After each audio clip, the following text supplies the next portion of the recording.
Chapter 37. New England Champion. When Eddie was little, he used to be terrified of water. His mama would stick his feet in a tub, and he wailed like a banshee. As he grew, his attitude changed. In 7th grade, he decided he wanted to become a marine biologist and wished for scuba tanks and a neoprene suit so he could explore the green depths of the Big Coal River. When Eddie got to Exeter, he struggled in the classroom, but found his escape on the long, silvery reaches of the Squamscott River. As freshmen, the boys were placed in a sports program each term where they were exposed to the different sports offered by the school. When spring rolled around, it was time to try crew. The boys were marched down to the cedar-sided boathouse and loaded onto the barge. This was a wide, gray, flat-bottomed boat with 2 rows of seats and a walkway up the middle. The novice oarsmen would squat down onto their sliding seats, fit a long oar into the rowlock, and flail about as the barge pulled away from the dock. It was not a pretty sight, but Eddie was inspired and decided that when he returned to school in the fall, he was going to sign up for crew. In the fall, the coach looked Eddie over, all 120 pounds of him, and decided that he'd make a good coxswain. In addition to not weighing much, Eddie seemed accustomed to bossing boys around. The fact that he did it with such colorful language in a fascinating hillbilly accent sealed the deal.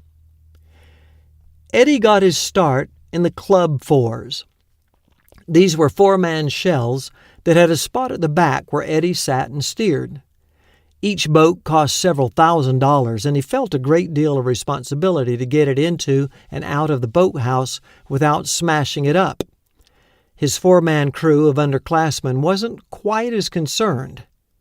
To take the boat out of the boathouse was a precise, complicated maneuver. Eddie moved to the racks and stood at the bow of the overturned boat while his crew positioned themselves underneath. "Hands on!" he'd yell. "Up on 3! 1, 2, 3! Out on 3! 1, 2, 3! Out of the house on 3! 1, 2, 3! The boys walked carefully through the large bay doors and down the ramp to the floating dock. Eddie walked behind to make sure they didn't accidentally hit anything. When they reached the end of the dock, Eddie yelled again. "Over on 3! 1, 2, 3! Over! Down on 3! 1, 2, 3! The delicate shell splashed softly in the water. Then, taking turns, the boys stepped carefully into the shell while their partners held it steady. They inserted their oars into the rowlocks, put their feet into the shoes, and laced them up. With a little help from one of the managers, they were pushed out past the end of the dock, where they balanced the boat with their oars and made final adjustments. When all was ready, Eddie shouted again, "Ready! Ready all! Row!" And off they'd go, following the rhythm of the stroke oarsman who sat directly in front of Eddie. On the back of the shell was a small rudder connected by ropes to 2 blocks of wood that Eddie gripped ferociously. When he pulled on the block of wood, the rudder would swing against the passing water, kicking the tail of the shell in the opposite direction. The shell would slowly respond and take off on a new heading. Eddie's other job was strategy. In a race, he would set the speed of the stroke and let the crew know how they were faring against the competition. He would encourage his crew by telling them when they were gaining, often calling out a power 10 extra hard strokes to gain the length of a seat or 2 on the opposing boat. Their home course was a beautiful stretch of tidewater, bounded by marsh grass, and farther off, low pine-covered hills. White seagulls wheeled overhead as the shell sliced through dark, algae-colored water. A sea breeze riffled the surface of the river, bringing with it the organic smell of the estuary downstream. Out on the river, Eddie could forget about Latin verbs and geometric proofs.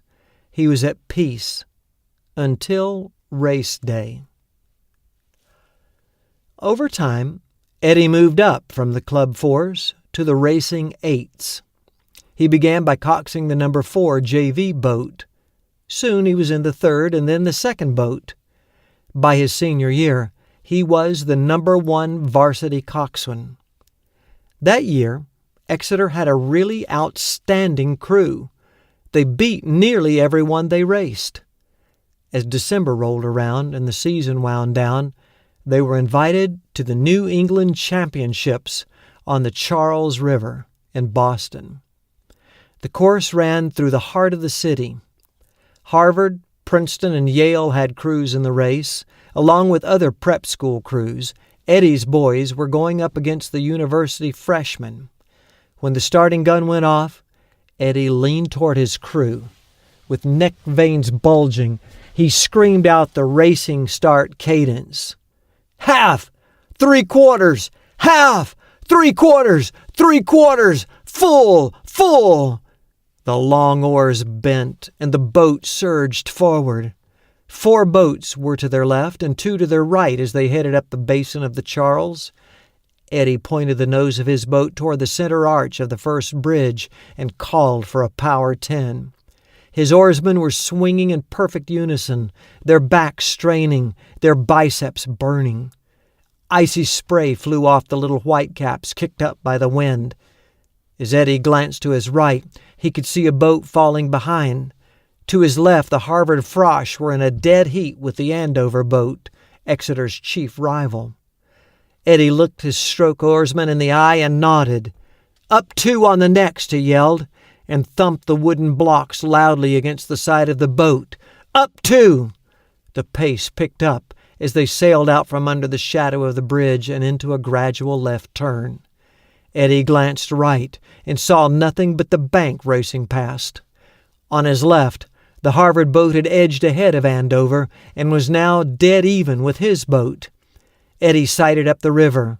The 1 mile mark was coming up. The river narrowed a bit and the chop was less. Time to make a move. "Power 10 on the next," he hollered. "Drive 10!" He could hear his crew gasping for air. They passed under a second bridge, and when they emerged, they had gained a seat on the Harvard crew.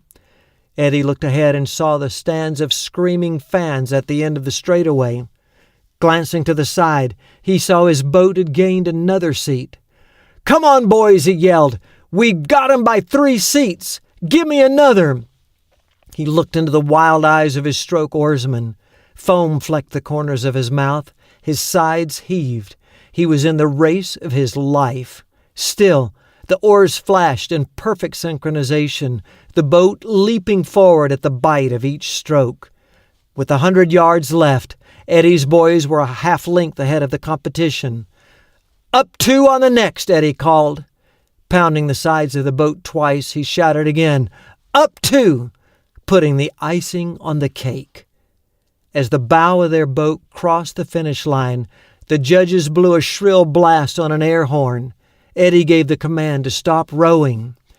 "Ready all! Way enough!" His valiant crew collapsed on their oars. They were too exhausted to yell. Some leaned back to look blankly at the sky. Others stared at the bottom of the boat. One leaned over the side to vomit. Slowly, they began to recover, looking across the water at the other crews crossing the finish line, relishing the cheers from the stands. Smiles broke across their faces. They'd done it. They were the New England champions. When they finally made their way back to the boathouse, a tradition awaited Eddie.